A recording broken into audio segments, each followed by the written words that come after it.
Tous les printemps, je vois toujours ces beaux catalogues, je vois tous ces champs de fleurs, tous ces jardins extraordinaires où ça pousse.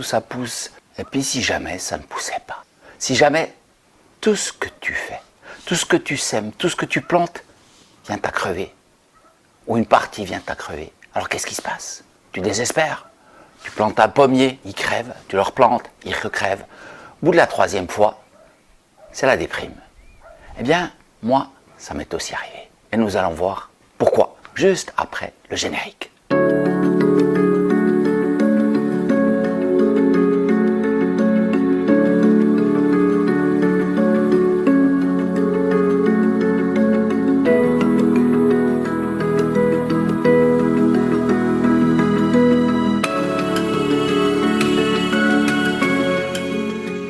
Dans cette vidéo, j'ai envie d'aborder un sujet un peu délicat, c'est celui des systèmes de magie.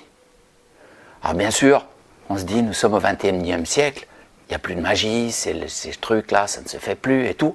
Mais alors tous ceux qui ont été pratiqués avant, est-ce qu'ils ont disparu ou est-ce qu'ils sont toujours actifs? Moi, ça fait quelques années déjà que j'ai été confronté pour la première fois à un système de magie, justement dans un jardin où les gens qui plantaient, systématiquement, ça dépérissait, il n'y a rien qui poussait. Ils étaient sur un terrain pourtant fertile et rien n'allait bien.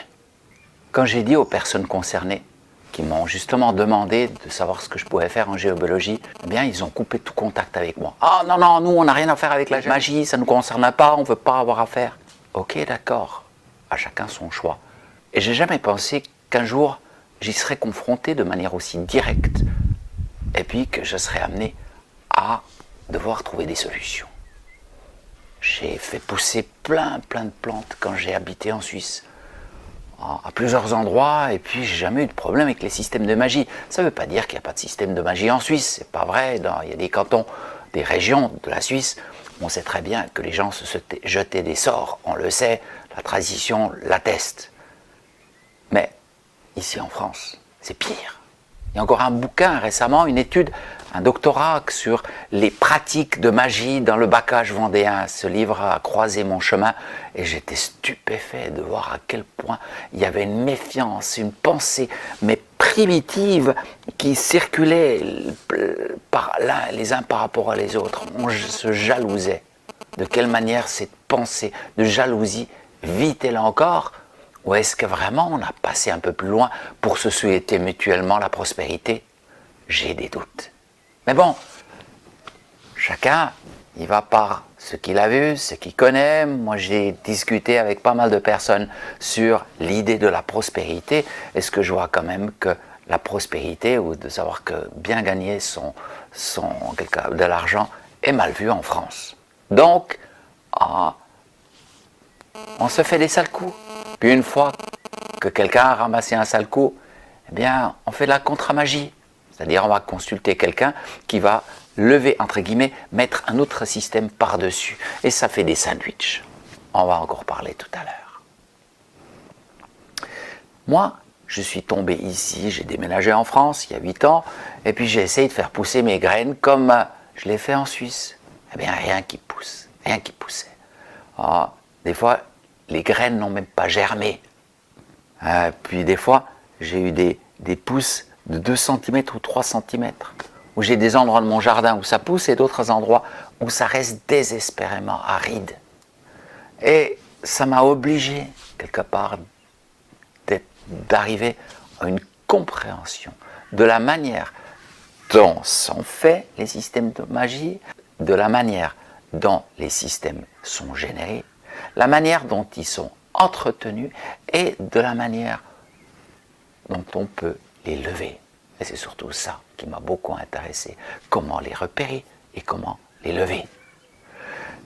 Dans le cadre d'une formation donnée aux géobiologues du Tarn, il y a très peu de temps, j'ai pour la première fois partagé ces recettes. On a vu dans un verger qu'on pouvait faire de la contre-magie sur un système qui justement plombait le sol et la croissance végétale. Et ensuite, j'ai aussi montré comment est-ce qu'on pouvait lever le système. C'était une première, mais je pense que ça va pouvoir se refaire dans un futur, ça dépend beaucoup de l'évolution de notre conscience terrestre. En tout cas, ce que je sais, c'est que des systèmes de magie, il y en a partout, partout, partout. Et surtout, ils se sont mis en couche pour la simple raison que depuis, je ne sais pas, des centaines d'années, on se jalouse. Et puis depuis des centaines d'années, on se fait des sales coups. Et puis chaque fois que quelqu'un sent qu'il y a quelque chose qui est bloqué, eh bien, il va chez une personne qui lui dit bah, « Tiens, j'ai le moyen de faire ce qu'on appelle de la magie blanche. » Une magie par-dessus celle qui vise à corriger. Mais simplement, les personnes qui pratiquent une magie blanche, dite blanche, elles ont un peu d'éthique. Et ce qu'elles font, c'est que leur système de magie, en général, elles limitent dans le temps. Elles disent, ce sera actif jusqu'à ce que telle personne décède, jusqu'à ce que la personne déménage de ce lieu. Et après, ça retourne dans l'ancien état. Eh bien, c'est pour ça que on retrouve tous les systèmes de contre-magie qui lâchent, et puis après, il n'y a plus que les systèmes de magie, on les retrouve les uns après les autres, un sur l'autre. Et c'est coriace, 5, 6, 7, 8, 9, 10 couches de magie avant qu'on commence à voir les effets positifs. Et il y a moyen de déprimer. En tout cas, moi, j'ai passé là à travers. Aujourd'hui, ça va un peu mieux. Je commence à voir que dans certains endroits de mon jardin, je commence à voir vraiment l'effet, le résultat de mon travail. Peut-être un mot sur la manière dont ces systèmes de magie peuvent exister. Eh bien, ils impliquent les élémentaux.